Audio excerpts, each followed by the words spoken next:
হাই ছাত্ৰ ছাত্ৰীসকল তো অন্য এটা ভিডিঅ'লৈ তোমালোকক স্বাগতম জনাইছোঁ তো ব্যস্ততাৰ কাৰণে আসলতে সময় মানে মিলাব পৰা নাই বা বিভিন্ন কামৰ বাবে তোমালোকৰ মাজলৈ আহিব পৰা নাই আশা কৰোঁ সকলোৱে ভালে আছা তো আজি আমি 1.2 12 নম্বৰ এক্সাম্পলটো আলোচনা কৰিম তো ইয়াতে কি দিয়া আছে চাবা যে এ আৰু বি দুটা অবিক্ত সংহতি মানে দুয়োটা সংহতিতে মৌল আছে আৰু দিয়া আছে তোমালোকক a + b = a + c তেন্তে দেখুৱা যে b = c b আৰু c সংহতিটো সমান দেখুৱাব দিছে না যে দিয়া আছে a আৰু b দুটা অবিক্ত মানে নন এম্পটি সেট ঠিক আছে অবিক্ত সংহতি আৰু কি দিয়া আছে আকৌ কি দিয়া আছে আকৌ a + b = a + c তো a + c তোমালোকে কি দেখুৱাব লাগে c সংহতিটো সমান দেখুৱাব লাগে মানে দেখুৱাব লাগে যে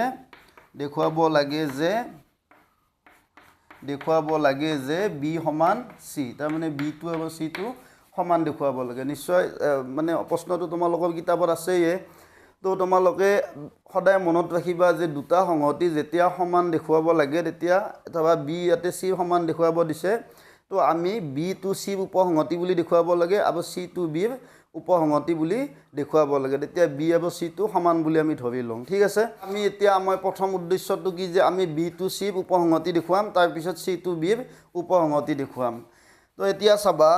যে তোমালোকে ধৰি লোৱা যে ধৰা হ'ল xy belong to a + b তো আমি a + b এটা মৌল ললো হেতু হৈছে xy ঠিক আছে তো xy টো যদি a থাকে সদায় আমি আগতে আলোচনা কৰিছে প্ৰথম অংগটো a থাকে দ্বিতীয়টো b থাকে গতিকে x টো ক'ত থাকিব a থাকিব y টো b থাকিব এটো আমাৰ প্ৰথম কথা ঠিক আছে তো আকৌ চাবা আকৌ xy belong to a + b তাৰ মানে আমি কি লিখিব পাবো xy belong to a + c লিখিব পাবো কাৰণ a + b আৰু a + c সমান ঠিক আছে তো এতিয়া তোমালোকে এতিয়া xy belong to a + c লিখিব পাবা যেহেতু a + b = a + c তো ইয়াৰ পৰা তোমালোকে কি গম পাবা x টো ক'ত থাকিব a থাকিব y টো ক'ত থাকিব c থাকিব নিশ্চয় বুজি পাইছা তো এতিয়া চাবা ইয়াতে কি পাইছিলা y টো b আছিল ইয়াতে কি পালা y টো c আছে তো ইয়াৰ পৰা আমি কি গম পালো y belong to b implies y belong to c নিশ্চয় বুজি পাইছা তো আমি এতিয়া কি লিখিব পাবো আমি লিখিব পাবো b উপসংহতি c এটো 1 নম্বৰ দি থৈ দিবা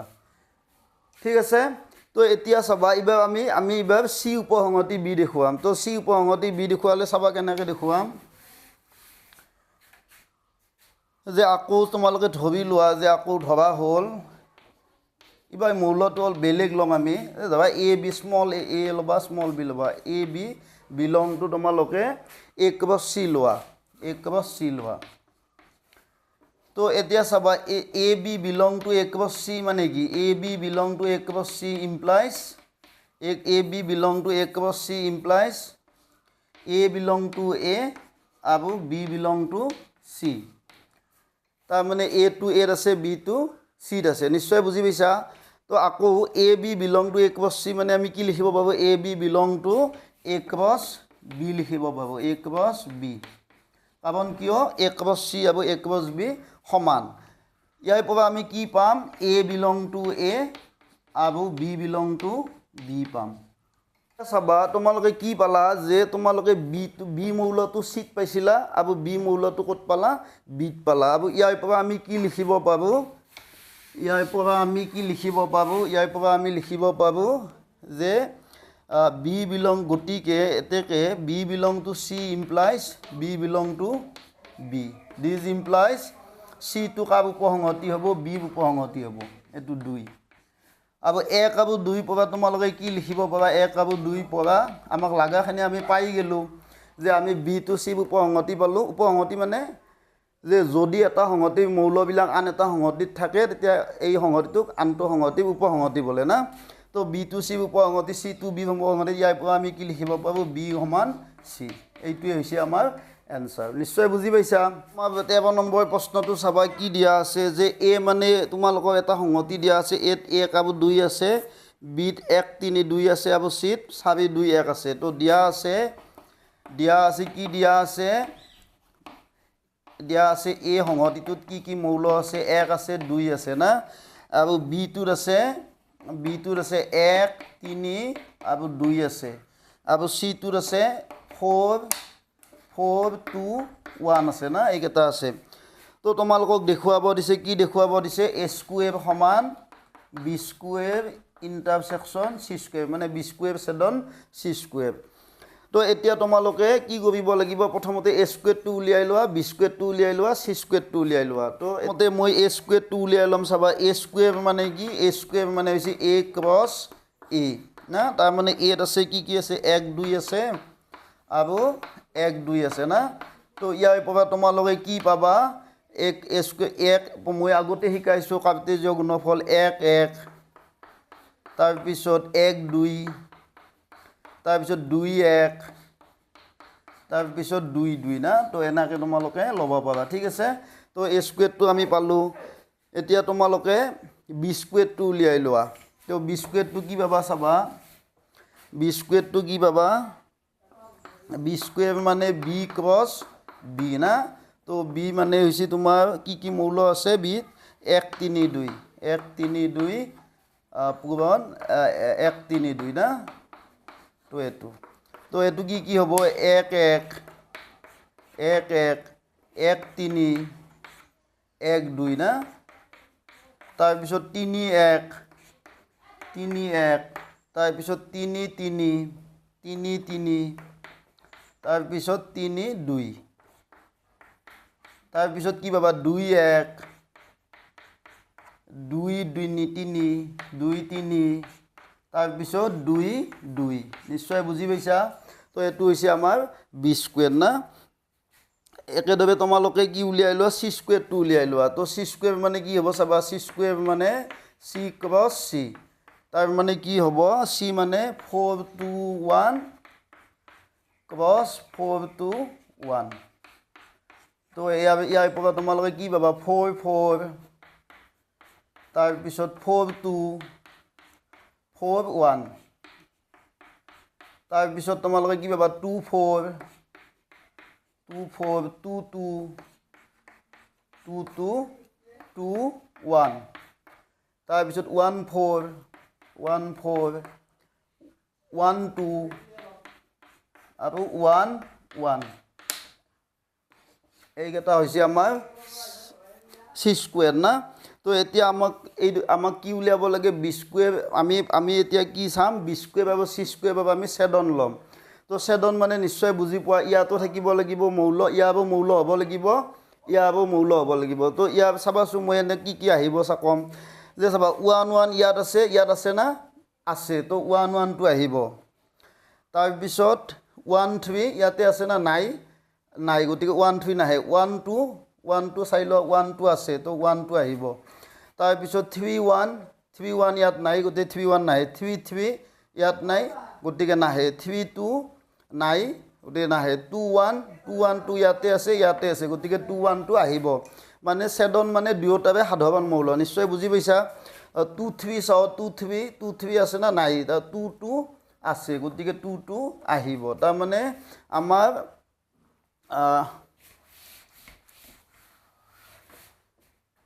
তো এতিয়া চাবা এতিয়া b স্কয়াৰ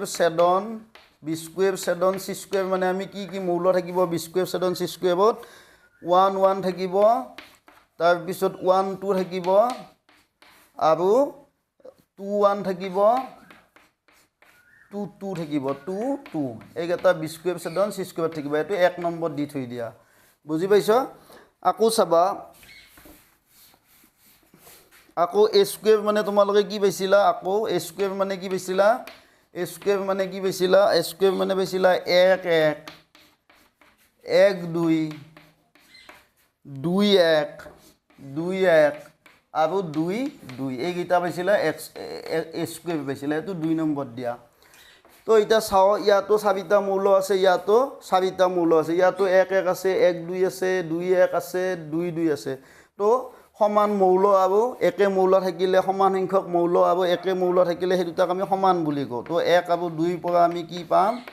1 আৰু 2 পৰা আমি কি লিখিব পাৰোঁ a স্কুৱেৰ সমান b স্কুৱেৰ ছেদন c স্কুৱেৰ এইটোৱে প্ৰুফ আমাৰ নিশ্চয় বুজি পাইছা চাবা আমাক 14 নম্বৰ প্ৰশ্নটো দিছে কি দিছে যে a এটা সংহতি দিছে তোমালোকক য'ত 0 আৰু 1 মৌল আমি কি উলিয়াব লাগে আমি উলিয়াব লাগে a ক্ৰছ a না তো এইটো আমি বৃক্ষ চিত্ৰৰ সহায়ত উলিয়াব পাৰোঁ সো কেনেকৈ উলিয়াম চাই লোৱা তো প্ৰথমতে চোৱা প্ৰথমতে ইয়াতে তোমালোকে a মৌলক এটা লেখা 0 1 না এতিয়া ইয়াৰ লগত আকৌ a মৌল লিখি দিয়া 0 1 প্ৰতিটোৰ লগত a মৌলক এটা লিখি দিয়া 0 1 তাকো ইয়াৰ পিছত আকৌ 0 1 a মৌলই লিখিব লাগিব কাৰণ তিনিটা সংহতি a হ'ব নহয় তো 0 1 0 1 নিশ্চয় বুজি পাইছা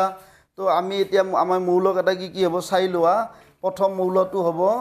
a ক্ৰছ a কি কি থাকিব প্ৰথম মৌলটো হ'ব 0 0 0 না তিনিটা শূন্য তাৰপিছত 0 0 1 0 0 1 তাৰপিছত 0 1 0 তাৰপিছত 0 1 1 0 1 1 তাৰপিছত 1 0 0 1 0 0 তাৰপিছত কি হ'ব 1 0 1 1 0 1 তাৰপিছত 1 1 0 1 1 0 তাৰপিছত হ'ব 1 1 1 1 1 1 তো এইটো হ'ব আমাৰ a ক্ৰছ a মৌল তাৰ কেইটা মৌল আছিল দুটা মৌল আছিল তো আমাৰ a ক্ৰছ a তাৰ মানে দুটাকে কেইটা মৌল হ'ব ইয়াত দুটা তো মাল্টিপ্লাই কৰিলে 2 2 গুণ 4 4 2 গুণ 8 8টা মৌল থাকিব লাগে তো এটা দুটা তিনিটা চাৰিটা পাঁচটা ছয়টা সাতটা আঠটা তো এইটোৱে হ'ল আমাৰ এনসাৰ ঠিক আছে তো ইয়াৰ পিছত আমি সংহতি সম্পৰ্ক আলোচনা কৰিম তো তোমালোকে যদি ইণ্টাৰেষ্টেড হয় চেনেলটো ছাবস্ক্ৰাইব কৰি দিবা আৰু চাই থকাৰ বাবে ধন্যবাদ বাই বাই